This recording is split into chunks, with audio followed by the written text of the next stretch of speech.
कोई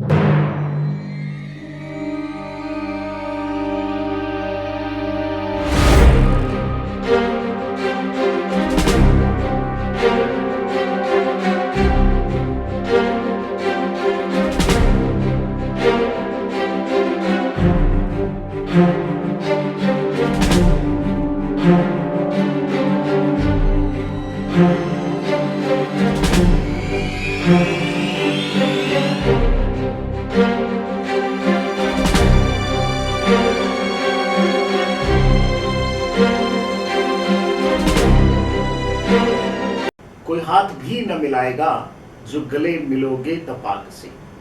ये नए मिजाज का शहर है, जरा फासले से चला कर।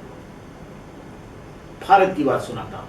चैनल पर हमारी सीरीज बातें जनगण मन से। हमारी आज की सीरीज में हमारे साथ हैं एक ऐसी इंडस्ट्री के एक ऐसे शख्स जिन्होंने उस इंडस्ट्री को जिया है, जिन्होंने अपना जीवन का बहुत बड़ा पल उस इंडस्ट्री को दिया है। उस इंडस्ट्री का नाम है गारमेंट इंडस्ट्री कहती हैं। और उस इंडस्ट्री की ये कहावत भी है, कहते हैं कि अगर किसी से दुश्मनी निकालनी हो तो उसको फैब्रिकेशन यूनिट लगा दो। आज मेरे स्टूडियो में हमारे साथ इस इंडस्ट्री के एक बहुत ही एक्सपीरियंस्ड शख्स मिस्टर रजनीश कुमार। आप एक बाइंग एजेंसीज के अंदर सीनियर टेक्निकल मैनेजर हैं और बातें जनगण मन से में आज हम गारमेंट इंडस्ट्री पर उनसे बातें करेंगे। बातें जनगण मन से में रजनीश जी, आपका बहुत बहुत स्वागत। आज हम बहुत बहुत नमस्कार आपके दर्शकों को भी। आज हम आपसे गारमेंट इंडस्ट्री की बातें करेंगे। जी सर। ठीक है।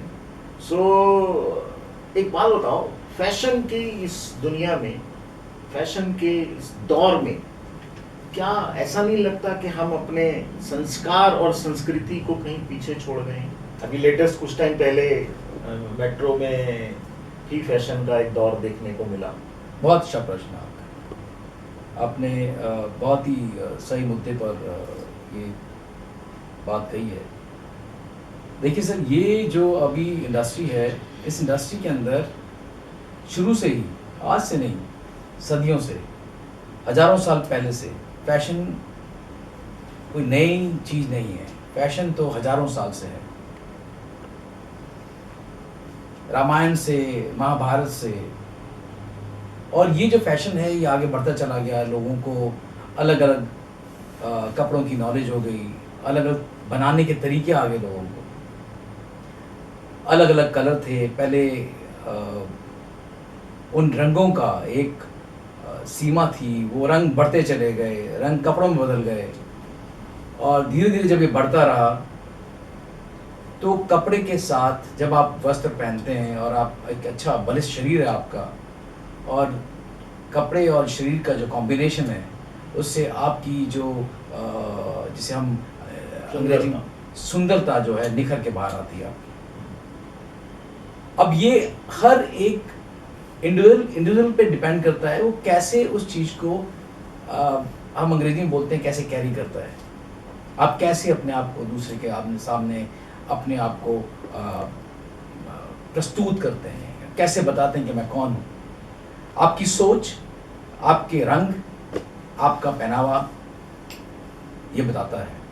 संस्कार जो है वो एक बहुत ही गूढ़ा शब्द है जो कपड़ों से निकल के बाहर आता है, लेकिन आजकल की पढ़ाई जो है उसको साथ में लेके चल नहीं पा रही, क्योंकि आपके स्कूलों के अंदर जो है शिक्षा जो है वो एक अलग तरीके की आ रही है।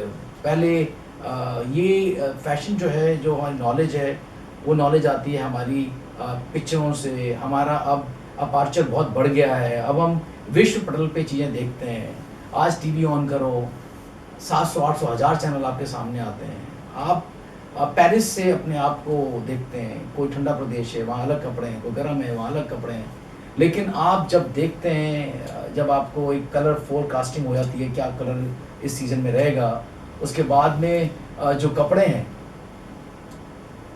वो कैसे पहने जाने हैं और उसका क्या रहेगा, सिलौट क्या रहेगा कपड़े का, ये सारी चीज़ें जो हैं ये पहले से ही डिसाइड कर ली जाती हैं 6 महीने पहले ही। तो अब मुझे ऐसा लग रहा है जो लोग अभी ये रिसेंटली जो केस हुआ है, ये आपकी अपनी मानसिकता है कि आप अपने आप को कैसे दिखाना चाहते हैं, आप किस तरह अपने आप को लोगों के सामने प्रस्तुत करना चाहते हैं। मानसिकता में हम इसको ये भी देख सकते हैं कि वो शख्स जो है, वो व्यक्ति जो है, अपने मोबाइल को तो कवर में ढक के रखता है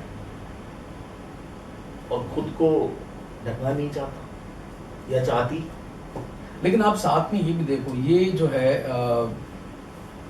जैसे मैंने पहले ही बोला कि आपका शरीर और कपड़े का रंग और कपड़े का पहनावा, ये एक कॉम्बिनेशन होता है आपको अपने आप को दूसरे के सामने प्रस्तुत करने का। अब आपकी सोच ये कहती है कि आपने अपने आप को इस तरीके से प्रस्तुत करना है, लेकिन क्या आप मर्यादा एक शब्द है जिसको कि हमें हमेशा अपने कपड़ों में लेके चलना चाहिए। कपड़े तो है ही मर्यादा के लिए, लेकिन आप उस मर्यादा की कुछ सीमाएं हैं जिसे मैं ड्रॉ नहीं कर सकता, आप ड्रॉ नहीं कर सकते, हर आदमी अपने लिए ड्रॉ करता है। तो जो लकीर आपने खींची अपने लिए, जैसे वो महिला ने अपने लिए जो लकीर खींची है, तो शायद उनके हिसाब से सही होगी और शायद हमारे हिसाब से सही नहीं। इंडस्ट्री में मैं रह रहा हूँ, वो कपड़े अगर मैं एक रैंप पे देखता तो मैं तालियां बजाता, खुश होता, मुझे बहुत ही अच्छा लगता उसे देखकर, और मुझे एक क्रिएटिविटी दिखाई देती है कलाकार की उसके पीछे, बनाने के पीछे, और उसको पहन के चलने के तरीके से मुझे अलग एक फील होता है। लेकिन वही कपड़ा अगर मैं देख रहा हूँ एक उसके अंदर ट्रेन के अंदर, तो शायद मुझे थोड़ा सा ऑकवर्ड लगा। बस मैं इतना कहना चाहूँगा। लेकिन नई जनरेशन है, आप पहनो, ज़रूर पहनो, लेकिन अपनी जो लकीरें, अपनी लाइनें, लिमिट्स, उनका भी ध्यान रखना चाहिए। बहुत अच्छी बात है। ओवरऑल अगर हम देखें तो लगभग 60 साल हो चुके हैं इस इंडस्ट्री को। जी, इस इंडस्ट्री की जर्नी 60 साल की है। मैं भी कई सालों तक इस इंडस्ट्री से जुड़ा रहा। जी, आज के दौर को अगर हम देखते हैं तो इंडस्ट्री को सबसे ज़्यादा फायदा किन लोगों को हुआ है? काम करने वाले उस मजदूर को जो टेलरिंग मशीन पर बैठा है, या एक सुपरवाइजर लेवल, या उससे ऊपर स्टाफ, सीनियर, जूनियर, मैनेजर, इस इंडस्ट्री के अंदर फैक्ट्री ओनर जो अपना इन्वेस्ट भी कर रहा है, सब कुछ कर रहा है, बाइंग हाउस है बीच में, बहुत लंबी चेन है, एसेसरीज के कई डिपार्टमेंट जुड़े हुए हैं। ओवरऑल अगर हम देखें तो इस इंडस्ट्री में सबसे ज्यादा गेन किसने किया? देखिए अनिल जी, आप इस इंडस्ट्री को मेरे से पहले से जानते हैं, आपने काफ़ी दशक इस इंडस्ट्री में गुजारे हैं, लेकिन इसमें फ़ायदा और नुकसान आप इस तरीके से आंक सकते हो, जिसका जितना बड़ा रिस्क उसका उतना बड़ा पैसा। सबसे कम रिस्क एक ऑपरेटर का है, उससे थोड़ा ज़्यादा एक सुपरवाइजर का, उससे थोड़ा ज़्यादा एक मैनेजर का, और इन सारी चेन के अंदर सबसे ज़्यादा रिस्क एक मालिक का। स्ट्राइक हो जाए, मशीन टूट जाए, आग लग जाए, कितना बड़ा नुकसान एक मालिक का। लेकिन अगर इन सारी चीज़ों को अपने एक तरफ रख के बात करते हैं कि इसके अंदर किसने सबसे ज़्यादा पैसा कमाया, तो सबसे ज़्यादा पैसा कमाया जिसने वो ब्रांड को बनाया, जिसने उस ब्रांड को मार्केट में बेचा, वो आपका बायर था, जिसने उस ब्रांड को बेचा और आपसे 5 गुना ज़्यादा कीमत में बेचा। लेकिन उस पूरी चेन के अंदर उसका लॉजिस्टिक्स है, यहाँ से ले जाने का खर्चा है, वहाँ पे उसकी ब्रांडिंग करने का खर्चा, एक मॉडल को हायर करने का खर्चा है, एक लंबा चौड़ा खर्चा है उसके अंदर, वो सारा वो करता है। और उसके बाद वो एक ब्रांड लॉन्च करता है, एक शोरूम बनाता है जिसके अंदर इन्वेंट्री रखता है, और करोड़ों रुपए की इन्वेंट्री होती है एक शोरूम पे। तो ब्रांड जितना बड़ा रिस्क लेती है उस हिसाब से वो पैसे भी कमाती है।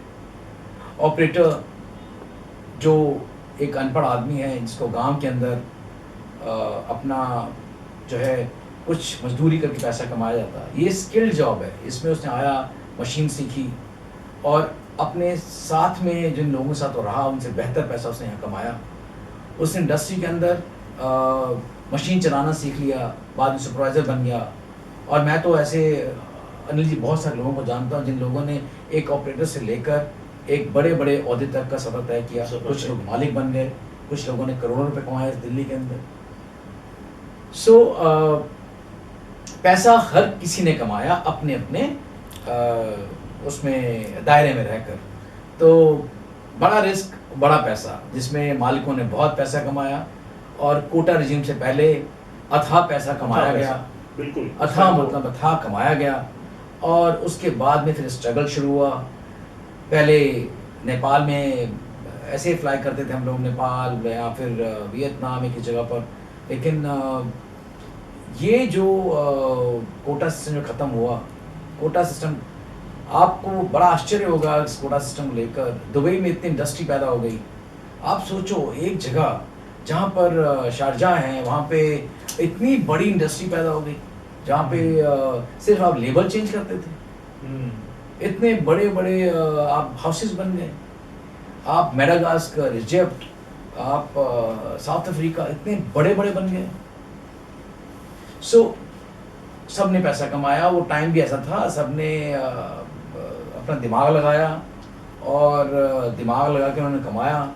रियल स्ट्रगल शुरू हुआ 2004 के बाद में, जब बहुत लोग इंडस्ट्री छोड़ के चले गए और जो इंडस्ट्री में रह गए उनका स्ट्रगल आज भी चल रहा है। आज भी अपने सर्वाइवल के लिए वो लड़ाई कर रहे हैं। अच्छा रजनीश, मैं एक चीज़ जानना चाहता हूँ, कोई भी फैक्ट्री जब डायरेक्ट बायर से ऑर्डर लिया, किसी ने, कोई विदेशी बायर किसी ने भी डायरेक्ट ऑर्डर दिया, फैक्ट्री को प्लेस किया, एक तो ये माध्यम हुआ।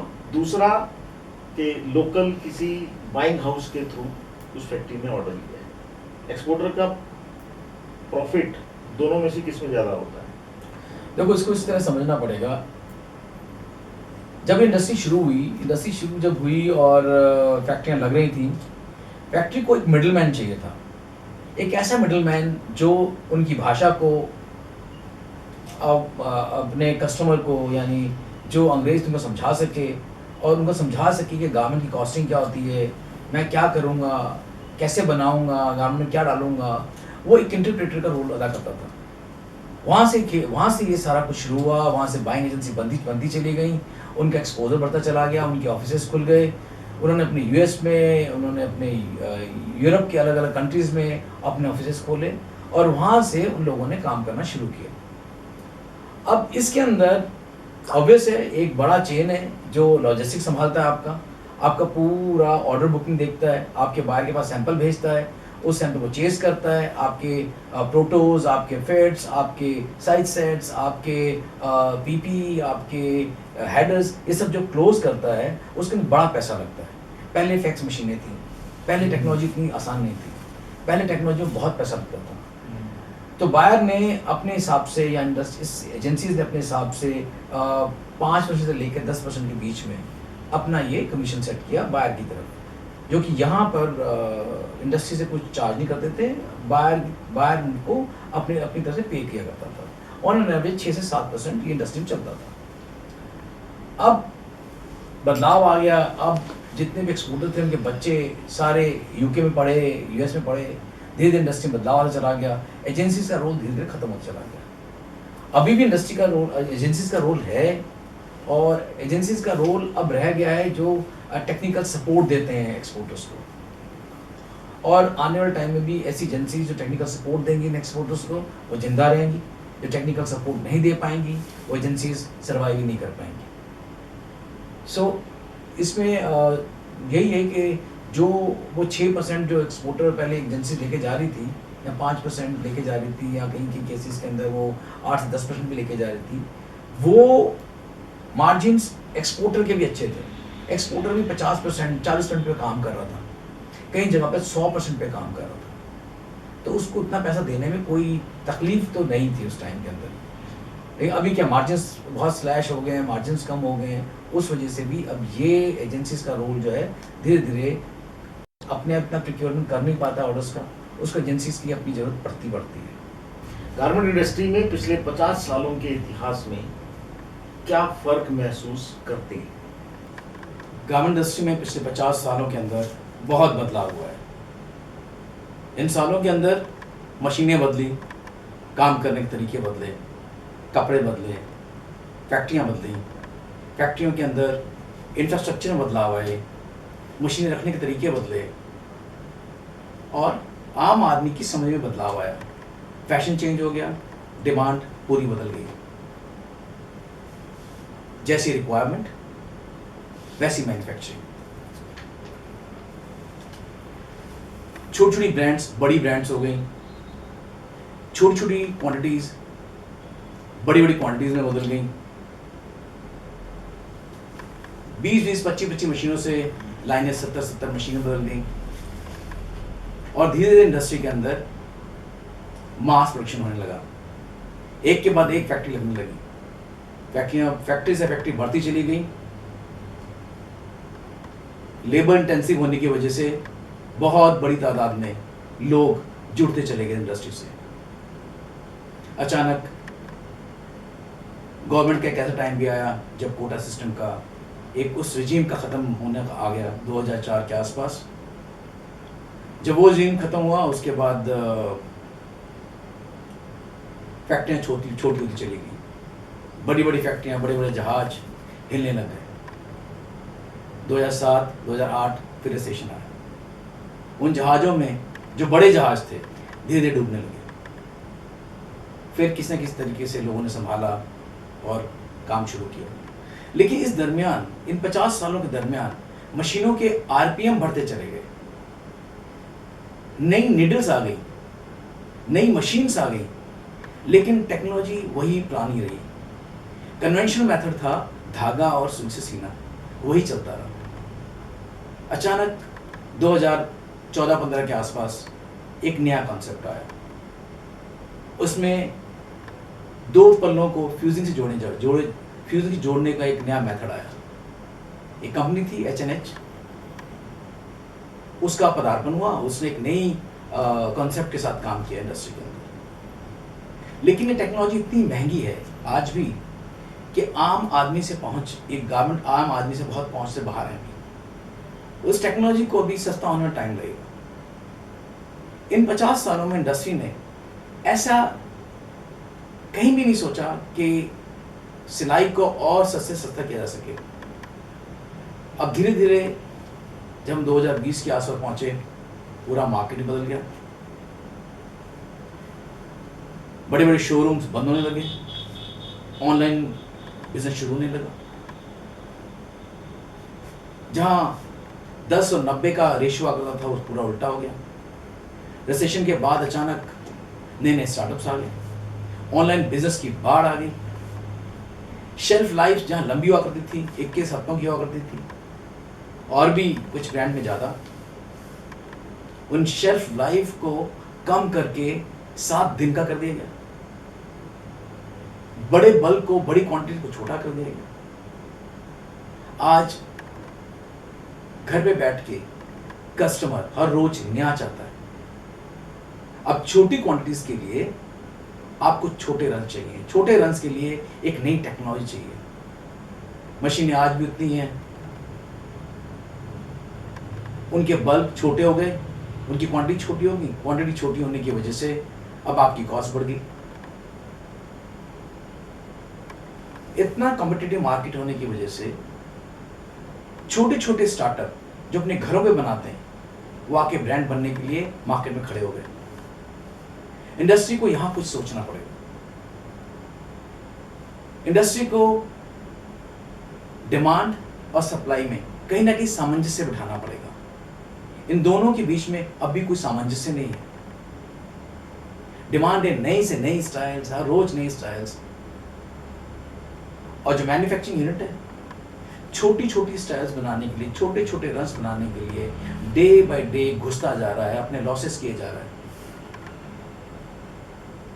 वहां पे उसको सोचना पड़ेगा कि कैसे वो इस डिमांड को अपने हिसाब से, अपनी कॉस्ट में उसे कर सके। अभी छोटी क्वांटिटीज का, छोटी रन्स की फिजिबिलिटी इंडस्ट्री में नहीं है। लेकिन फिर भी हम, क्योंकि हमारे पास ऑर्डर्स नहीं है, हमारी इंडस्ट्री के पास, उन मैन्युफैक्चरर के पास, वो मैन्युफैक्चरर्स छोटे क्वांटिटीज करने में, छोटी क्वांटिटीज को करने में बहुत ही अपना पैसा लगा रहे हैं। शायद वो सस्टेन कर जाए और आने वाले टाइम के अंदर शायद फिर दोबारा मार्केट बदल जाए। लेकिन अब मार्केट का बदलना मेरी समझ के हिसाब से बहुत मुश्किल है। अब जिस तरफ मार्केट बढ़ चुका है, अब वो रुक नहीं सकता। अब तो मैन्युफैक्चरर को ही सोचना पड़ेगा कि वो कैसे अपने आप को बदले। बातें जनगण मन से में आज हम बातें कर रहे हैं रजनीश कुमार जी से। हमारी बातें उनसे जारी रहेंगी। एपिसोड 2 देखना ना भूलें। बहुत बढ़िया रजनीश, हम आगे भी इस टॉपिक के ऊपर, क्योंकि इट्स वेरी डीप सब्जेक्ट है और बहुत वास्ट इंडस्ट्री है, हम आगे भी इसके ऊपर बहुत सी बातें करते रहेंगे जी। सो आप हमारे स्टूडियो में आए, आपका बहुत बहुत धन्यवाद। Thank you so much. बहुत धन्यवाद। बहुत अच्छा लगा। बहुत धन्यवाद। और आगे भी हम बातें करते रहेंगे। जी sir. Thank you so much. Thank you. Bharat की बात सुनाता हूँ चैनल पर हमारी सीरीज बातें जनगण मन से। आज की सीरीज हम यहीं समाप्त करते हैं। चलते चलते फिर आपसे एक आग्रह कि मेरा प्रयास अगर पसंद आए तो वीडियो को शेयर जरूर करें। शेयर करने से खुशियां बढ़ती हैं। चैनल को सब्सक्राइब करना और बेल आइकन प्रेस करना न भूलें। आपके कमेंट्स हमारा उत्साह वर्धन करते हैं। कृपया कमेंट्स करते रहिए। आपका बहुत बहुत धन्यवाद। Thank you. जय हिंद।